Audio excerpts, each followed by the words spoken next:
Hello everyone, welcome to our channel knowledge टी विदेशी ताऊ। एंड मेरा नाम है मयंक बत्रा।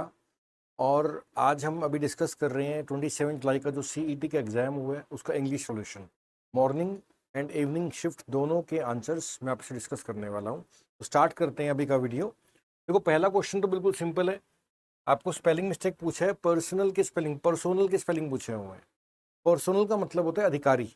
इसका आंसर क्या बनेगा? डी बनेगा, डायरेक्ट।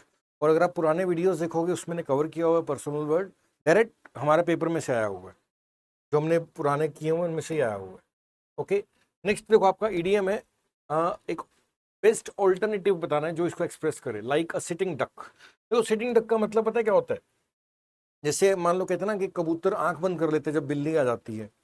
तो इसका ये मतलब नहीं कि कबूतर बिल्ली उसको खाएगी नहीं, यानी कि इग्नोर करने से कोई फायदा नहीं है, आपको एक्शन लेना पड़ेगा, इसका ऐसा मतलब रहता है। तो लाइक अ सिटिंग डक का मतलब है कि हम आंख बंद करके बैठे हैं, समस्या का सामना नहीं कर रहे, यानी कि इग्नोरेंट हो रहे हैं हम। इग्नोरेंट का मतलब होता है अनदेखा करने वाला, जो चैलेंजेस को, प्रॉब्लम्स को अनदेखा कर देता है।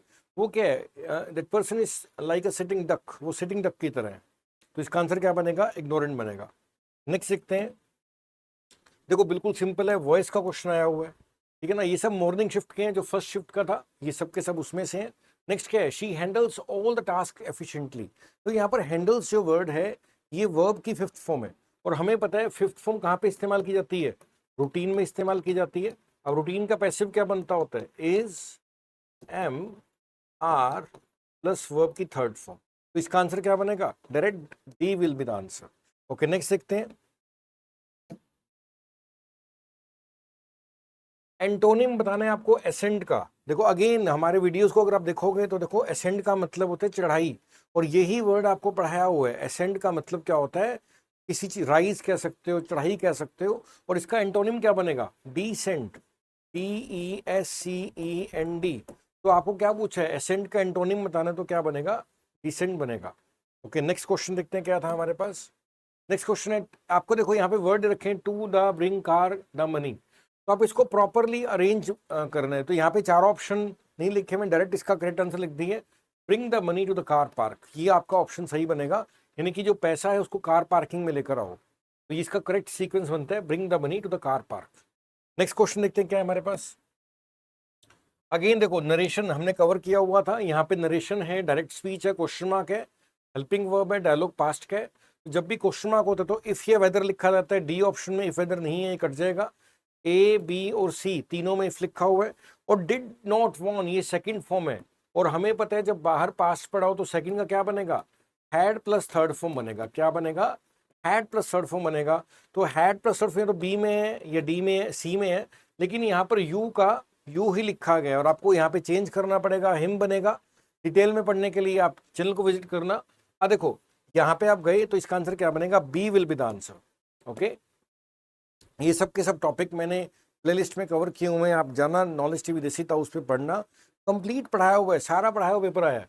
देखो, पीस ऑफ केक ईडीएम है, बहुत आसान। जैसे आज का पेपर क्या था? पीस ऑफ केक था, नहीं कि बहुत आसान था। इंग्लिश के पार्ट आपसे बता रहा हूँ मैं।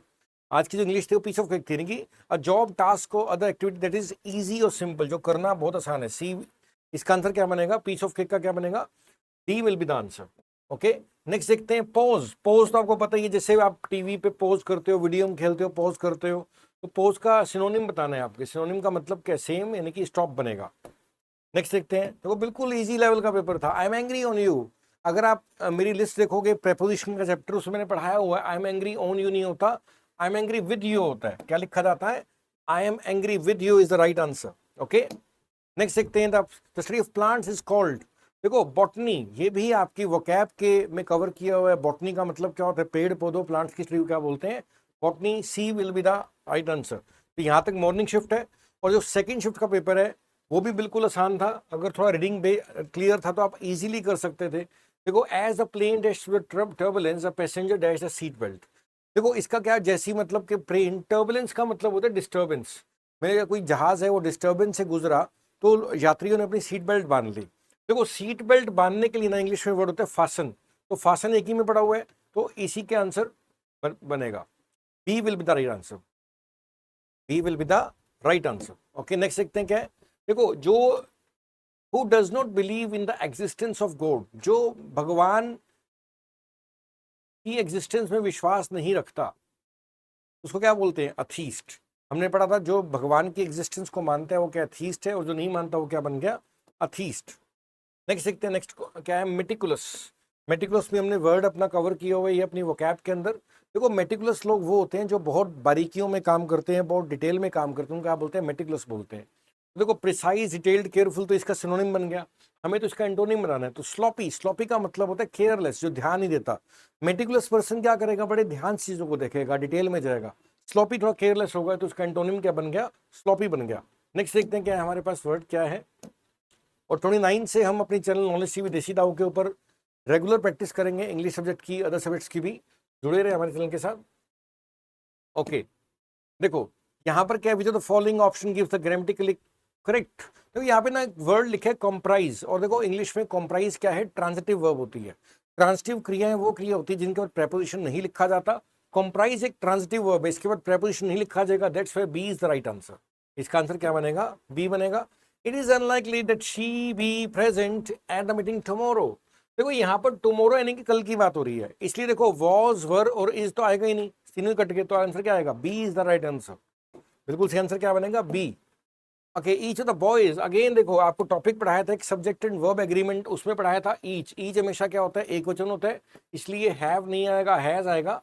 ये इसका करेक्शन बनेगा। यहीं पे एरर है, बी पार्ट में एरर बना है, आपको एरर बताना था इसमें। Okay they were finally able to after long disagreement, लंबे डिसएग्रीमेंट के बाद देखो फाइनली एबल टू, अब उनके यानी कि हिंदी क्या बन रही है? उनकी सुलह हो गई है, उन्होंने दुश्मनी बुला दी है, ऐसा बन रहा है ना। पुरानी बातों को भूल जाना, पुरानी बातों को दबा देना, खत्म कर देना, क्या होगा? बरी द एक्स। एक और इडियम भी होता है इंग्लिश में, बरी द हैचेट। बरी द हैचेट का मतलब भी क्या होता है? कि दुश्मनी को, लड़ाई झगड़े को भुला देना। तो यहाँ पर क्या बनेगा? They were finally able to bury the axe after long disagreement. लंबी असहमति के बाद उन्होंने अपनी वो खत्म कर दिया अपनी दुश्मनी को, लड़ाई को। By the time we got there, जब तक हम वहां पहुंचे, the train had left. Again देखो ये भी हमारे करवाए में शायद टेंसेस के अंदर आपको टॉपिक पढ़ाया था, कॉम्बिनेशन। सेकंड फॉर्म अगर लिखी मिली, इसकी पेयरिंग किससे होती है? सेकंड फॉर्म से होती है, या सेकंड फॉर्म की पेयरिंग आईएनजी से होती है, या सेकंड फॉर्म की पेयरिंग किससे होती है? हैड प्लस थर्ड फॉर्म से होती है, राइट। ये पेयरिंग्स होती हैं। तो यहाँ पर हिंदी आप बनाओगे तो पेयरिंग किससे बनेगी? हैड प्लस थर्ड से बनेगी। यही हमारा सही आंसर है। ओके अभी आपको इसको अरेंज करना है। The station reach before noon day, सही क्या? They reach the station before noon, बिल्कुल सिंपल था, इजी था, बिल्कुल कुछ मुश्किल नहीं था। एंशिएंट का सिनोनिम बताना है। एंशिएंट का मतलब कहता है पुराना, तो क्या बनेगा? ओल्ड बनेगा। क्या बनेगा? ओल्ड बनेगा। तो ये बिल्कुल सिंपल सा पेपर था इंग्लिश का। जिन्होंने क्लासेस लगाई हैं उनको डेफिनेटली 8+, और बहुत सारे स्टूडेंट को 10 आउट ऑफ 10 स्कोर का आपको आइडिया दिख रहा होगा। 8 से कम जिन्होंने भी क्लासेस लगाई थी नहीं स्कोर आएगा उनका, ठीक है।